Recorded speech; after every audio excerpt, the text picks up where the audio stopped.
Ave Maria, cheia de graça, sois vós entre as mulheres, bendito é o fruto do vosso ventre, Jesus.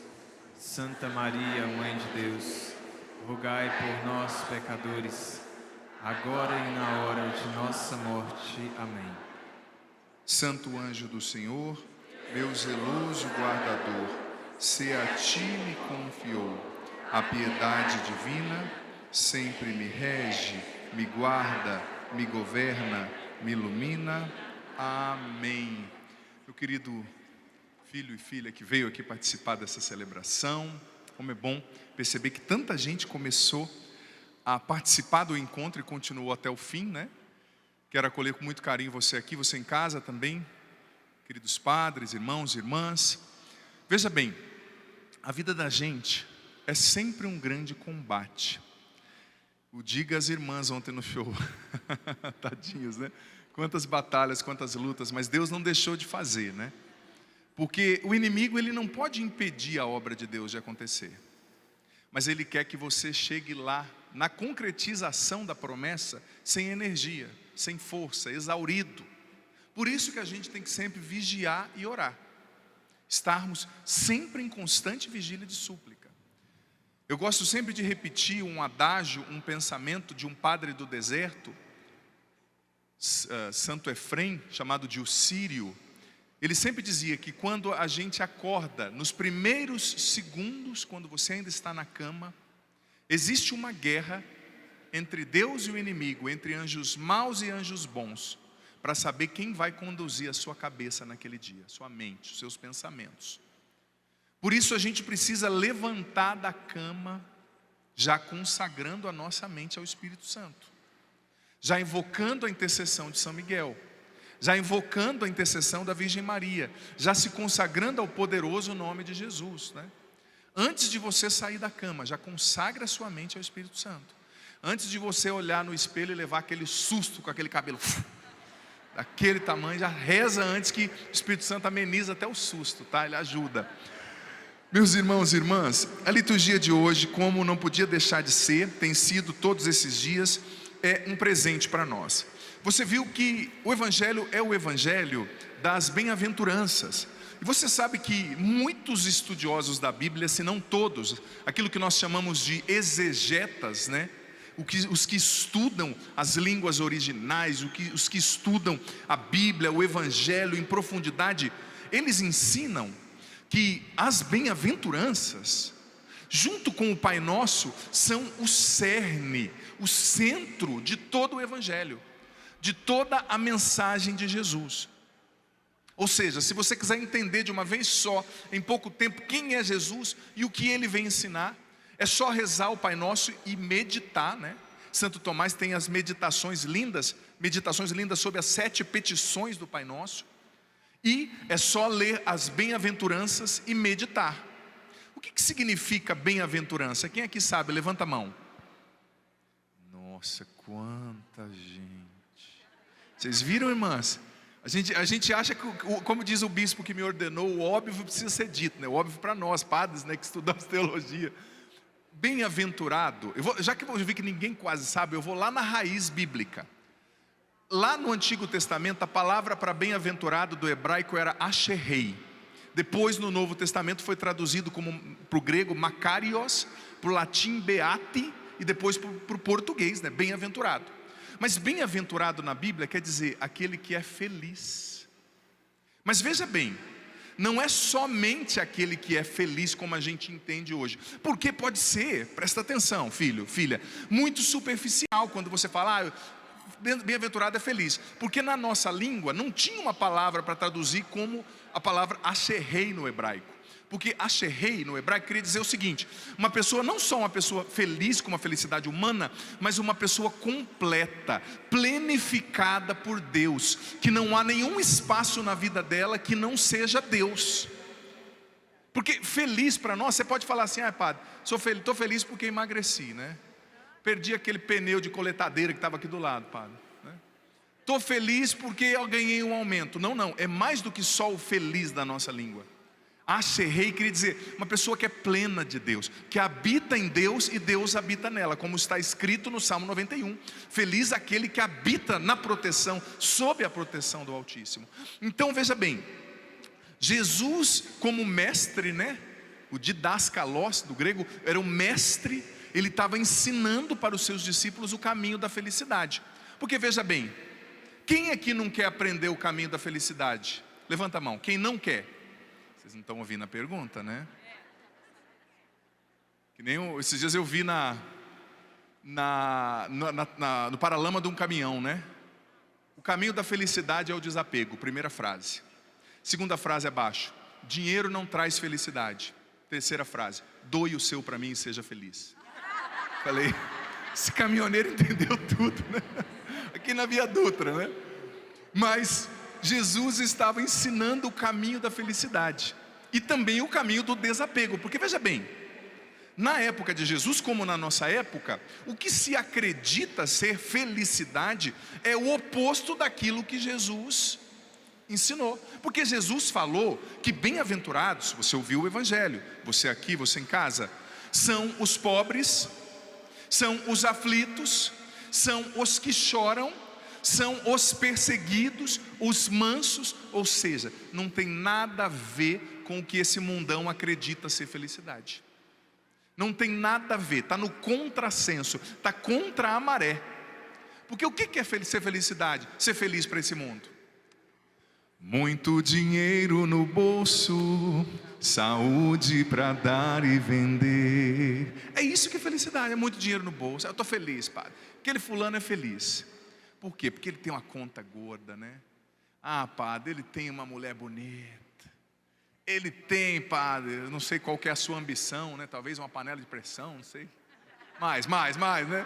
Ela tem isso, ele tem aquilo. O que é feliz? Não, falando sério. Você que assiste televisão, já assistiu alguma vez na sua vida, já assistiu uma série, já viu Deus nos defenda, mas você que já assistiu novela, eu acho que cristão não tem que assistir novela, porque tudo que é contrário ao Evangelho está naquilo lá. Tudo, sabe? Tudo. É uma baixaria, é adultério correndo solto, é a mentalidade do se dar bem, né? Você vê, o que passa numa novela é totalmente o contrário do conceito de felicidade que Jesus está trazendo aqui no Evangelho. Feliz é o bonito, é o jovem, é o que tem prazer, é o que tem dinheiro, é o que está sempre por cima. Mas essa não é a felicidade que Jesus está ensinando. Porque Jesus está nos ensinando que a felicidade plena, o paraíso, não vai acontecer aqui nessa terra. Aqui a gente tem que lutar para ser feliz com Ele, sim. Mas a felicidade plena só na visão beatífica de Deus. Só no céu, não adianta. Aqui você não vai ter a felicidade plena. Não é que você vai se alienar e deixar de lutar para viver bem. Não, você vive bem, mas o céu não é aqui. É isso que Jesus está dizendo. O céu não é aqui. Ele começa aqui, mas a eternidade é onde todos os nossos desejos serão plenificados. Os desejos que nem nós sabemos que temos, que estão na nossa alma, né? Mas tem gente que vive assistindo novela, sendo moldado por esse mundo, e diz assim: padre, eu assisto novela, eu assisto série, mas eu sou mais do que isso não me atinge não. E eu assisto e depois vou rezar. Olha, me perdoe a sinceridade, uma pessoa me falou esses dias, eu fui estudar para ver. Sabia que isso é mentira? A ciência comprova que isso é mentira. Porque quando você assiste uma novela, uma série, uma música, aquilo que é arte, que é lúdico, aquilo atinge uma região do seu cérebro chamada amígdala, que é o cérebro reptiliano. E a pesquisa lá dos neurocientistas mostraram que quando atinge essa área, não passa pelo neocórtex, né, do cérebro, pelo crivo da razão. Você não pensa se é bom ou ruim. É outra área do cérebro. Você só acessa, só entra. O que vem entra. Você não consegue pensar: isso não está me moldando, isso eu não aceito, isso eu aceito. Não, vai direto naquilo que é o cérebro primitivo. Então a ciência hoje comprova que você é influenciado pelo que você assiste. Você é influenciada pelo que você vê, pelo que você ouve. E tem muita gente que está patinando na vida cristã porque ainda não abriu mão de algumas coisas que precisa abrir. Tem roupa de cristão, mas cabeça de pagão, cabeça mundana. E Deus não abençoa cristão fake. Se você quer a bênção de Deus, viva Jesus de verdade. Cata o touro pelo chifre, vá até o fim, roa o osso até o fim. Mas não, padre, a mim não me atinge. Atinge sim, arranja outra desculpa, que essa até a ciência já já disse que não é isso, né? Mas voltando ao assunto das bem-aventuranças, Jesus está nos ensinando o que é ser feliz. E o que Jesus está falando, eu vou dizer para você, não é o que é celebrado pela nossa cultura. Não é o que é celebrado pela nossa cultura. Porque mais uma vez eu digo, hoje em dia as pessoas aclamam quem é bonito, quem tem muitos seguidores, quem tem dinheiro, quem tem fama, ainda que essa pessoa tenha conquistado o dinheiro roubando e passando muita gente para trás. Quantos políticos, me perdoe a sinceridade, já não fizeram isso, e outras autoridades aí? Mas se tem dinheiro todo mundo aplaude, é o máximo. Jesus está falando, não é assim. Por quê? Porque você ouviu a segunda leitura. O que o mundo considera como sábio e poderoso, Deus considera como lixo. E o que Deus considera como poderoso, o mundo despreza. A lógica de Deus é diferente da minha e da sua, não adianta. E o que é ser cristão? É começar a pensar como Jesus. Se você não pensa como Jesus, você não é cristão, me perdoe, você é fake. Olha para quem está do seu lado, não tem cara de cristão fake não, né? Graças a Deus. Dá uma sacudidinha nele e fala assim, ó, presta atenção, viu? Dá uma sacudidinha no ombrinho dele, dela. Mas isso é muito verdade. Se você não pensa, presta atenção, como Jesus, você não é cristão. Porque o que é um corintiano? O que torce por Corinthians. O que é um cristão? Infelizmente, né? Existem corintianos, né? Brincadeira. O que é um flamenguista? O que torce para o Flamengo. O que é um cristão? Que segue a Jesus. Tem gente que é cristão e diz assim, mas eu não concordo com tudo que Jesus fala. Então você não é cristão, raio nenhuma, porcaria nenhuma. Cristão é quem assume Jesus Cristo. E às vezes quando você começa a seguir algumas coisas do ensinamento de Jesus, tem gente que fala assim, eu sou cristão, mas eu não sou fanático. Tem pessoas que entendem que viver o evangelho é ser fanático. É a mesma coisa de falar assim, eu sou corintiano, mas eu vou no jogo do Palmeiras. Vai lá em São Paulo, vai ver o que a torcida do Corinthians vai fazer com você depois, né? Ou você é corintiano, ou você não é. Não dá para ficar com o pé em duas canoas. Ou você é cristão, ou você não é. Cristão pensa como Jesus. Às vezes, gente, tem muitas pessoas perdendo a salvação porque mergulha nessa cultura hipócrita que só celebra quem é bonito, o jovem. Você tem que estar sempre jovem, sempre com maquiagem. A gente está perdendo a noção da realidade. Esses dias eu encontrei uma pessoa, me perdoe o comentário, que ela sempre mandava pedindo bênção, pedindo oração, e eu via no meu Instagram, né? E um dia ela veio na minha missa, sinceramente, eu levei um susto. Levei um susto ao que eu vi a menina. Falei, caramba. Porque a bendita usa tanto filtro no Instagram, que ela fica 27 anos mais nova, né? A hora que ela falou, eu sou a fulana, quase que eu falei, eu te exorcizo quem quer que sejas. A cara de manga chupada que ela tinha. Assim, e não tem problema em ter cara de manga chupada. Eu e você vamos ter também. Talvez você já tenha com a boca murcha aqui, né? Não tem problema em ter cara de manga chupada. Só que a gente não aceita mais que a gente envelhece. Por quê? Porque o bonito é o jovem. Nisso a gente está muito atrás da cultura oriental, sabia? Cultura árabe, que valoriza os idosos, os mais velhos, que respeita a sabedoria dos idosos, que valoriza e honra os mais velhos. Agora, parece que o que é velho não presta na nossa cultura. Eu tenho que usar um filtro que me faz 30 anos mais nova. Aí quando eu encontro o padre assusta, né? É tanto filtro, é tanta coisa. Por quê? Porque a gente tem que estar sempre no look, no shape. Eu tenho que estar legal, padre. Não siga o pensamento desse mundo. A bem-aventurança, a felicidade para Jesus é outra coisa. É outra coisa. Porque o que o mundo diz? Feliz é quem pode comprar, é quem pode consumir, é quem realiza todos os seus desejos, né? Mas, por exemplo, o que São João da Cruz dizia, doutor da igreja? Renuncie os seus desejos e você vai encontrar o que o seu coração realmente deseja. Renuncie os desejos assim que estão só na camada mais superficial do seu ser e vai para dentro da sua alma. E aí você vai encontrar o que o seu coração deseja.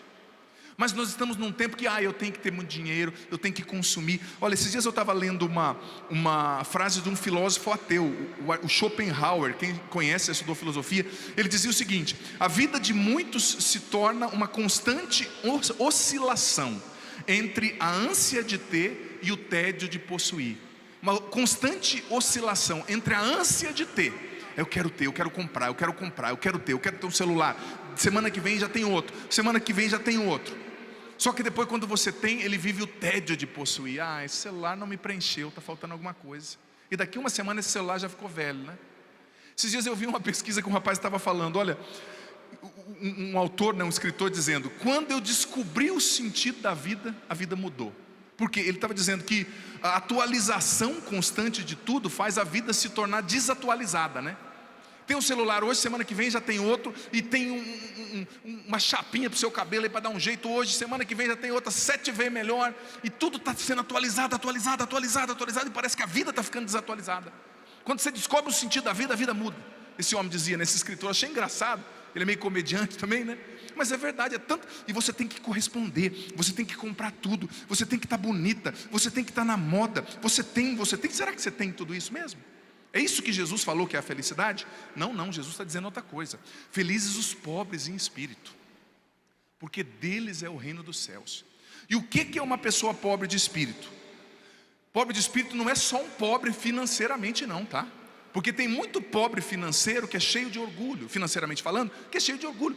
Pobre de espírito é reconhecer que você tem necessidade de Deus, seja você rico ou pobre. É reconhecer que você é um mendigo de Deus, que sem Ele você não pode nada. É reconhecer a sua necessidade dEle para viver e respirar. O pobre de espírito, gente, é aquele que se reconhece necessitado de Deus e que acolhe a vida como um dom, como uma graça. Mas parece que as pessoas hoje em dia, elas vivem a vida como se elas estivessem sempre no balcão de reclamação, sabe, ali da empresa. Eu vim aqui exigir meus direitos. A vida não é um direito, a vida é um dom. Todo mundo está exigindo o direito. Eu tenho direito disso, eu tenho direito daquilo. A vida não é um direito. O pobre de espírito reconhece diante de Deus: eu poderia não existir, eu poderia não estar aqui. Dentre os 7 bilhões de pessoas que tem no mundo, 1 bilhão de cristãos, eu poderia não ter conhecido Jesus, mas eu conheci, eu estou aqui ouvindo falar dele. O pobre de espírito é grato, acolhe a vida como dom e reconhece que é um mendigo de Deus. Santa Teresinha, quantas vezes ela dizia, da sua indigência, da sua mendicância diante de Deus. Pobre de espírito é um mendigo de Deus, eu preciso dele para respirar. Mas a segunda bem-aventurança: felizes os que choram, porque serão consolados. O mundo acha feliz quem chora? Gente, o chorar aqui quer dizer o seguinte: aquilo que os padres do deserto chamavam de pentós, é aquela dor da sua alma por chorando os seus próprios pecados, chorando com os que choram, como diz a Bíblia, chorando as dores de Deus. O santo, ele se coloca no lugar de Deus e ele chora pela ingratidão dos pecadores, ele chora pelos sacrilégios cometidos contra o Santíssimo Sacramento, ele chora pela ingratidão dos seres humanos, ele chora com os que choram. Depois, outra bem-aventurança: bem-aventurados os mansos. Essa é uma bem-aventurança essencial para você ser santo, para você ser feliz. Mansidão. Olha o que São Francisco de Sales dizia: a mansidão é sempre um bom caminho. Nega-te a disputas estultas, sem finalidades, certa do que elas geram contendas. Escolha sempre o caminho da mansidão. Você é uma pessoa mansa? Mansa é igual um búfalo, né, filha? Estou vendo aqui a sua cara, é uma mansidão que dá medo, padre, comigo escreveu, não leu, o couro come. O diga o santo do seu marido, sofrendo aí com as suas garras em cima dele, da sua esposa. Mas às vezes a gente, tudo bem, talvez você recebeu isso de educação, a tua mãe era brava, seu pai era bravo, você tem um temperamento colérico, mas você precisa se educar como São Francisco de Sales para ser mais manso, para falar com mais educação com as pessoas. Porque o que adianta você acordar de madrugada para rezar o rosário? Nesses dias eu ouvi a história de um menino que era neto de uma avó muito religiosa, muito piedosa mulher. E ela foi na igreja dela, usava aquelas fitinhas vermelhas, né? Fazer a adoração diante do Santíssimo, ficou 3 horas. Chegou em casa, ele tinha limpado ali um lugar da cozinha e mudou a santinha dela do lugar. Meu Deus do céu. Xingou o menino de tudo quanto é nome. Seu fió do encardido, onde você colocou minha santa? Eu falei, muito testemunho lindo dessa senhora, né? Evangelizou o menino falou para mim, se for para a igreja dela e ficar assim, eu não vou não. Ficar igual ela, Deus já tem meus problemas, né? Mas você é manso, mansidão. Bem-aventurados, feliz quem é manso. Jesus continua. Bem-aventurados que têm fome e sede de justiça, os que fogem da corrupção. Pior coisa é um cristão corrupto. Aqui não tem ninguém, graças a Deus, nem nos acompanhando. Mas um cristão que fica dando jeitinho no trabalho. Vai para o trabalho, chega atrasado, sai antes da hora, faz tudo errado, é incompetente. E depois fala que eu sou uma pessoa de Deus. O seu patrão fala para você, deve estar pensando, eu estou vendo os frutos da sua santidade aqui. Na sua incompetência, na sua enrolação, na sua corrupção, pegando o tempo do trabalho para fazer outras coisas. Cuidado. Fome e sede de justiça, não ser corrupto, não dar jeitinho, deixar as politicagens. Dentro da igreja também tem politicagem, deixar, ser íntegro de coração. Depois a bem-aventurança, os misericordiosos. Bem-aventurados os misericordiosos. O mundo de hoje ensina que ser misericordiosa é ser bobo. Eu não tenho que ser misericordioso, eu tenho que pagar com a mesma moeda, eu tenho que devorar os outros para crescer. Mas Jesus está dizendo, bem-aventurados, felizes os misericordiosos.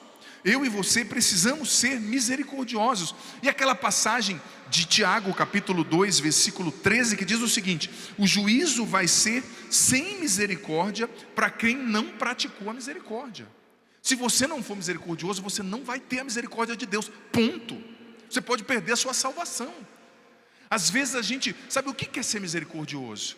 É não se escandalizar, dizia Santo Afonso, diante do pecado dos outros. É acolher quem caiu. Na sua igreja, você acolhe quem caiu ou você pega uma pá de terra e joga na cabeça de quem já está no fundo do poço? O misericordioso acolhe, não afunda quem já está afundado. Jesus fala, bem-aventurados os puros de coração. Gente, quanta impureza no nosso mundo. Eu falei das novelas, quantas músicas que você ouve por aí, que pelo amor de Deus, é depravação do início ao fim. Quanta pornografia. Eu estava vendo uma pesquisa hoje, que a pornografia, a indústria da pornografia, movimenta 97 bilhões de dólares por ano, só nos Estados Unidos. 3 milhões e 75 dólares por segundo. A gente precisa levantar a bandeira da pureza nesse mundo. A bandeira da fidelidade no matrimônio, do não à pornografia, à impureza, ao adultério. Assim a gente vai ser feliz.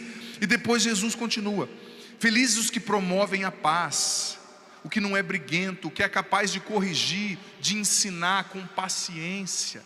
Você que tem uma criança pequena, eu vou dizer para você, sabe, 3 categorias de pessoas com as quais a gente tem que ter paciência para ensinar. As quais? Criança, porque eles estão aprendendo, você tem que falar, você tem que repetir, você tem que corrigir. Jovem, porque o jovem quer reinventar a roda, né? Padre jovem, eu lembro quando eu era padre jovem, queria reinventar a roda, salvar o mundo inteiro. Depois a gente vai aprendendo e vai amadurecendo, né? E idoso, o idoso está em outra fase da vida, precisa da nossa paciência, do nosso amor. Bem-aventurados os que promovem a paz, os que são pacientes. E por fim, bem-aventurados os perseguidos por causa da justiça, os que não se envergonham de Jesus, os que não se envergonham do testemunho de Jesus. Se você está sofrendo, está sendo perseguido porque você é um homem santo, de oração, uma mulher de oração, isso é uma bênção. Agora, oxalá você não seja perseguido, e eu, porque nós somos chatos de galocha, né? Aquele cristão chato, impertinente. Mas esse é o caminho da felicidade. E como disse a segunda leitura, não nos enganemos, não nos deixemos enganar, filho, filha, pelos padrões do mundo. O padrão do mundo só valoriza o quê? O que é bonito, o que é rico, o que dá like, o que tem dinheiro, só o que é jovem e bonito. O mundo não sabe lidar com quem é necessitado, doente, fraco, feio. Como uma história que esses dias eu escutei, muito bonita, o sentido da história. Dizem que tinha um homem muito rico, mas pensa numa pessoa rica. Rica assim, que tinha dinheiro à torta e à direita. Tinha fazendas, tinha prédios, tinha ações de empresas no exterior, tinha jato, e morava numa cidade não muito grande. E dizem que esse homem era um grande apreciador das obras de arte. Muito rico, ele viajava para a Europa e ficava meses percorrendo os museus, como o do Louvre, em Paris, que demora 3 dias quase para atravessar. Outro museu lá na Espanha. E comprava aquelas obras de arte do Rembrandt, Picasso, aquelas coisas de milhões. Trazia para casa e todo mundo admirava aquele homem rico.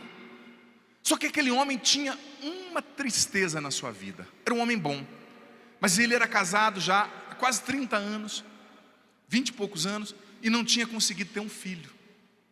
A esposa dele tinha problema e ele também tinha problema. E ele gastou muito dinheiro e foi em muitos médicos no Brasil, fora do Brasil, que trabalhavam a fertilização, e tomou vitamina, fez muita coisa, mas a criança não vinha.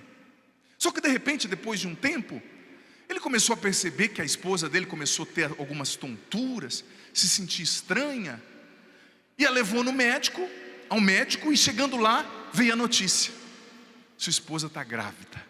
Nossa, a alegria daquele homem, o coração dele não se continha. Mas os médicos também disseram: olha, ela está grávida, mas é uma gravidez de altíssimo risco. Ela vai ter que ficar a gravidez inteira deitada. Imagina, eu já vi casos assim, né? Mas aquele homem tinha muito dinheiro, então ele contratou médico, contratou nutricionista, que ficavam de plantão na casa dele. E ele ficava ali do lado da mulher, beijando a mão da mulher, com a mão na barriga, e vendo a barriga crescer, e aquela alegria que não se continha, porque ele tinha tudo, mas não tinha um filho. E os meses foram acontecendo, se passando, de repente veio o dia do parto, levou uma equipe, uma UTI, quase um hospital para a casa dele, o parto foi na casa dele. Só que como os médicos tinham alertado, o parto foi muito difícil. E infelizmente a mulher veio a falecer no parto. Mas o filho nasceu, e nasceu bem, um menino. E ele, muito triste pela perda daquela mulher, aquela companheira tão amiga dele, eles tinham um ótimo relacionamento, mas ao mesmo tempo, o ver aquele menino, o cuidar do menino, quase que curou a ausência da mulher, sabe? Porque ele tinha esperado tanto. E ele contratou babás para cuidar daquele menino, uma senhora para cozinhar, uma senhora mais velha, que sempre estava com o menino, não é? E contratou nutricionistas também, e o menino foi crescendo. O menino era fantástico. O menino só tinha um defeito: era feio, que dava medo. Mas pensa no menino feio. Sabe aquele que é feio, entrou na fila 10 vezes e conseguiu mais umas 2 colocações? Feio. Mas era o filho dele, né? Meu filho tem que assumir. Que nem quem é sua família, se assume. E ele andava com esse menino para todo lado, e levava o menino para viajar, e comprava carrinhos para o menino. E esse menino foi crescendo, crescendo, crescendo, e ele era feio, muito magrinho, né? Estranho assim, o jeito do menino, né? Quando o menino tinha 12 anos, ele começou a definhar, e levaram ao médico, e descobriram que ele tinha uma doença séria. Tadinho, por isso que ele era tão caidinho assim, feinho, né? Porque ele tinha uma doença degenerativa, uma doença séria. E era, muito possivelmente, a mesma doença que tinha causado a morte da mãe. E o pai começou a investir tudo para tratar esse menino, porque esse menino se tornou um sentido da vida daquele pai. Mas infelizmente, depois de alguns meses, o menino veio a falecer. E aquele homem entrou numa tristeza profunda, rico, mas sem a esposa, sem os filhos. Você sabe que a tristeza mata se você se entrega, né? E depois de algum tempo ele veio a falecer também. Morreu sem nenhum herdeiro.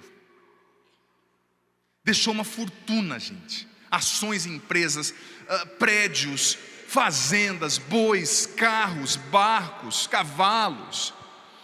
E de repente o juiz da cidade proclamou lá uma nota na cidade falando que ele tinha deixado, como ele não tinha herdeiro, um auto escrito lá no cartório, que ele ia fazer um leilão, ia vender tudo aquilo que, ia leiloar tudo que ele tinha, e depois ia doar para uma obra de caridade. Gente do céu, virou um alvoroço. Veio colecionador de obra de arte do mundo inteiro. Foi um alvoroço na cidade, chegando de avião, os aviões particulares, os jatinhos, parando na cidade e tal. Um ginásio de esporte que eles fizeram, né, o leilão, lotado, tinha quase 8.000 pessoas. Televisão cobrindo. E o juiz começou a ler o auto, o papel lá do cartório, e disse: olha, o nosso benemérito tinha só um desejo, que nós começássemos o leilão leiloando o quadro, a pintura do filho dele. Todo mundo ficou em silêncio e tal. Aí de repente tiraram assim, né, o paninho da frente do quadro. A hora que viram, pensa numa pintura medonha. Porque o menino já era feio. E diz que quando o menino tinha uns 9 anos, eles andando na pracinha da cidade lá, o menino viu um pintorzinho de rua, assim, esses pintores meio de parede, sabe? Que não é pintor profissional, e começou a encher o saco. Ah, pai, eu quero que ele me pinta, eu quero que ele faça um quadro meu, eu quero, pai. Ah, mas eu entendo tanto de arte, filho, esse homem não sabe pintar, eu peço lá para um pintor em Paris fazer você. Não, eu quero ele. E o pintor acabou fazendo, e fez o nariz meio torto assim, o olho meio entrando no nariz, sabe aquela pintura meio cabulosa? Aí a hora que o povo viu aquela pintura feia, daquele menino feio, sem beleza, sem atrativo, começaram a rir. Mas o juiz falou: olha, nós só vamos continuar o leilão depois da venda desse quadro. Quem que vai dar o primeiro lance para esse quadro? Aquele silêncio. Quem vai dar o primeiro lance para esse quadro? Aquele silêncio. Terceira vez, quem vai dar o primeiro lance para esse quadro?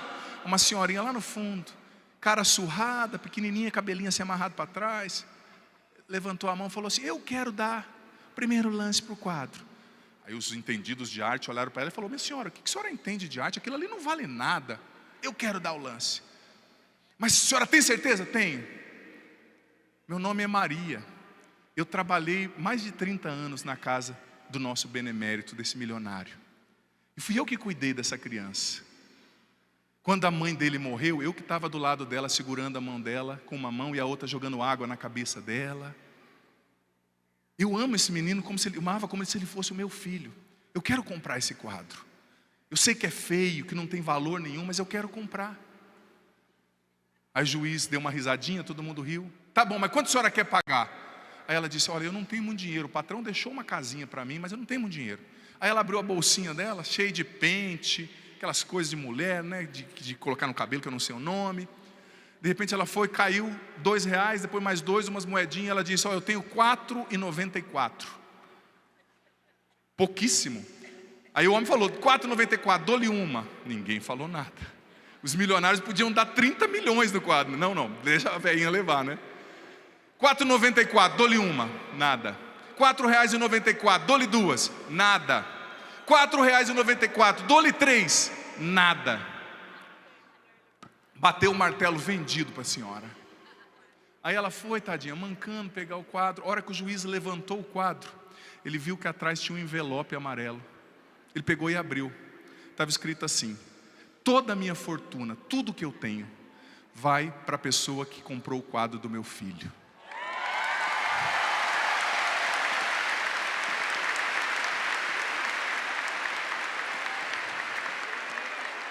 E todo mundo ficou assustado. Os homens podiam pagar 40 milhões naquele quadro, mas só ela comprou. E ela levou a fortuna para casa. E aquelas pessoas que estavam lá, somos eu e você. Porque diante de Deus, só alcança a salvação quem leva o quadro do filho dele para casa, desfigurado, feio, sujo, crucificado.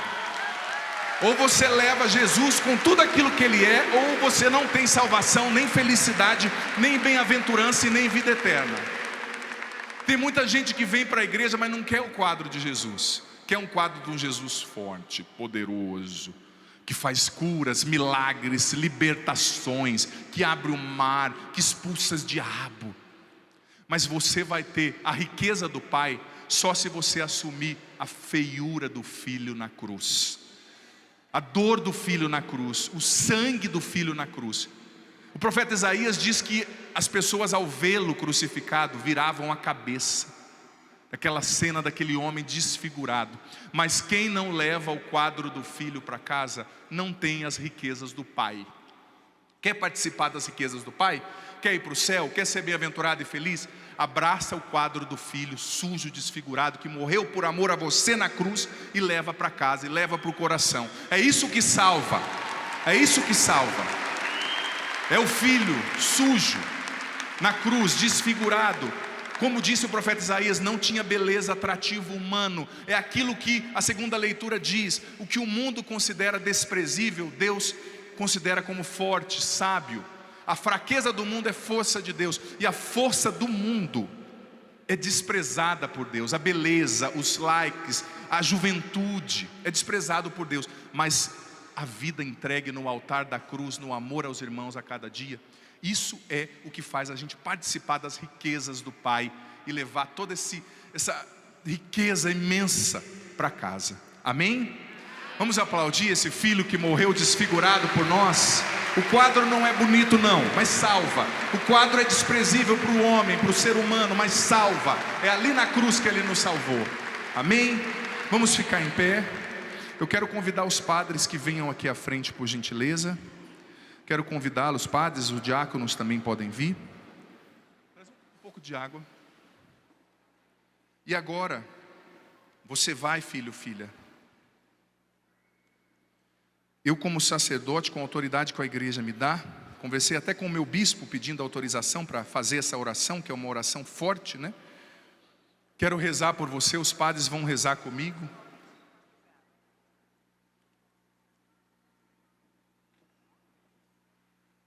É uma oração autorizada pela igreja, composta pelo Papa Leão XIII, é um pequeno exorcismo. Então agora traga mais uma vez no seu coração as pessoas que precisam dessa libertação, as pessoas que precisam dessa cura, os familiares. Abra assim os seus braços como quem recebe essa oração. Jesus, nós tomamos a autoridade sobre esse lugar em Teu nome e proibimos tudo que não é Teu, toda manifestação do mal. Esse lugar está selado no Seu nome. São Miguel Arcanjo, gloriosíssimo príncipe da milícia celeste, defendei-nos na luta que temos combatido contra os principados e potestades, contra os chefes deste mundo tenebroso, contra os espíritos malignos espalhados pelos ares. Vinde em auxílio dos seres humanos que Deus criou, incorruptíveis à sua imagem e semelhança, e a tão grande preço resgatados da tirania do inimigo. Com os exércitos dos anjos bons, peleja hoje os combates do Senhor, como outrora lutastes contra Lúcifer, chefe da soberba, e contra os seus anjos apóstatas. Eles não puderam vencer e perderam seu lugar no céu. Eis que o antigo inimigo e homicida tem se erguido com impetuosidade, transfigurado em anjo de luz, com a escolta de todos os espíritos malignos, cercou e invadiu a terra inteira e se instala em todo lugar, com o desígnio de ali manchar o nome de Deus e do seu Cristo, e de roubar as almas destinadas à coroa da glória eterna, de destruí-las e perdê-las para sempre. A igreja te venera, São Miguel, como seu guardião e patrono, se gloria que és seu defensor, contra os poderes nocivos terrenos e infernais. Deus te confiou as almas dos redimidos para colocá-las no estado de suprema felicidade. Roga ao Deus da paz que esmague a Satanás sob nossos pés, para que já não possa reter cativos os homens e prejudicar a tua igreja. Oferece nossas orações ao Altíssimo, para que o quanto antes desçam sobre nós as misericórdias do Senhor. E sujeita o dragão, ó príncipe São Miguel, que é para o precipitar encadeado nos abismos, de modo que não possa nunca mais seduzir as nações. Depois disso, confiados em tua proteção e patrocínio, com a sagrada autoridade da Santa Mãe Igreja, nos dispomos a rechaçar as pestes das fraudes diabólicas, confiados e seguros em nome de nosso Senhor e nosso Deus Jesus Cristo. Eis aqui a cruz do Senhor. Fugi potências inimigas. Venceu o leão da tribo de Judá, o descendente de Davi. Nós te exorcizamos, espírito imundo, potência satânica, invasão do inimigo infernal, legião ou seita diabólica, em nome e virtude de nosso Senhor Jesus Cristo. Sejas desraigado e expulso da igreja de Deus, das almas criadas à imagem de Deus e resgatadas pelo precioso sangue do divino Cordeiro. Desde esse momento não te atrevas mais, pérfida serpente, a enganar o gênero humano, perseguir a igreja de Deus e sacudir e joeirar como trigo os eleitos de Deus. Manda-te o Deus Altíssimo, em quem em tua insolente soberba ainda pretendes assemelhar-te, o qual quer que todos os homens se salvem e cheguem ao conhecimento da verdade. Manda-te Deus Pai, manda-te Deus Filho, manda-te Deus Espírito Santo. Manda-te a majestade de Cristo, o Verbo eterno de Deus feito homem, que para a salvação de nossa progenie, perdida por sua inveja, humilhou-se e tornou obediente até a morte. Ele que edificou sua igreja sobre a pedra firme, prometeu que as portas do inferno não prevaleceriam jamais contra ela, querendo permanecer com ela todos os dias, até o fim do mundo. Manda-te o sinal sagrado da cruz, e a virtude de todos os mistérios da nossa fé cristã. Manda-te a poderosa Mãe de Deus, a Virgem Maria, que desde o primeiro instante da sua imaculada concepção, pela sua humildade esmagou tua cabeça orgulhosa. Manda-te a fé dos apóstolos Pedro e Paulo e de todos os outros santos apóstolos. Manda-te o sangue dos mártires e a piedosa intercessão de todos os santos e santas. Então, dragão maldito e toda legião diabólica, nós te esconjuramos pelo Deus vivo, pelo Deus verdadeiro, pelo Deus santo, pelo Deus que tanto amou o mundo até dar-lhe seu Filho único, para que quem nele crer não pereça, mas tenha a vida eterna. Cessa de enganar as criaturas humanas e de derramar sobre elas o veneno da condenação eterna. Cessa de danificar a igreja e de armar laços à sua liberdade. Vai-te embora, Satanás, inventor e mestre de enganos, inimigo da salvação dos homens. Cede lugar a Cristo, em quem não encontrastes nada de tuas obras. Cede lugar à igreja única, santa, católica e apostólica, que o próprio Cristo adquiriu com seu sangue. Humilha-te sob a poderosa mão de Deus, treme e foge à invocação feita por nós, do santo e terrível nome de Jesus, que faz tremer o inferno, a quem as virtudes dos céus, as potestades e as dominações estão submissas, a quem os querubins e os serafins louvam sem cessar, dizendo: Santo, Santo, Santo, é o Senhor Deus dos exércitos. Senhor, ouvi a minha oração e chegue até vós o meu clamor. O Senhor esteja convosco. Ele está no meio de nós. Enche, Senhor, com teu Espírito Santo cada filho e cada filha que está aqui, quem nos acompanha em casa. Preenche o espaço vazio que ficou em nós por essa libertação com teu Espírito, e silencia, Jesus, em teu nome toda ação do mal, que a libertação seja silenciosa. Vem com teu Espírito Santo batizando e enchendo cada um de nós aqui em casa, preenchendo os espaços vazios. Liberta-nos do mal, da inveja, do desejo de suicídio, da idolatria, da impureza. Que todos esses espíritos sejam expulsos no teu nome, Jesus, e que vão aos pés da cruz, e os proibimos de voltar em teu nome. E sela, Senhor, com teu Espírito tudo o que o Senhor fez. Oremos. Deus do céu, Deus da terra, Deus dos anjos, Deus dos arcanjos, Deus dos patriarcas, Deus dos profetas, Deus dos apóstolos, Deus dos mártires, Deus dos confessores, Deus das virgens, Deus que tendes o poder de dar a vida depois da morte, o repouso depois do trabalho, porque não há outro Deus senão vós, e que não pode haver outro a não ser vós, Criador de todas as coisas visíveis e invisíveis, cujo reino não terá fim. Com humildade suplicamos que a vossa gloriosa majestade se digne livrar-nos poderosamente, e sãos e salvos de todo poder, laço, mentira e malvadez dos espíritos infernais. Nossa resposta primeira será: livrai-nos, Senhor, das emboscadas do inimigo. Livrai-nos, Senhor. Agora nós vos suplicamos. O padre vai falar: nós vos suplicamos, e vocês vão responder: ouvi-nos, Senhor. Dignai-vos conceder à nossa igreja a segurança e a liberdade de vos servir, nós vos suplicamos. Ouvi-nos, Senhor. Novamente, ouvi-nos. Dignai-vos humilhar os inimigos da Santa Igreja, nós vos suplicamos. Ouvi-nos, Senhor. E sela em nós, Senhor, toda a libertação que o Senhor fez, que seja silenciosa, que o teu Espírito tome posse, tome o controle de todas as áreas da vida dessa pessoa, mente, alma, espírito, corpo, coração, em nome do Pai, do Filho, do Espírito Santo. Amém.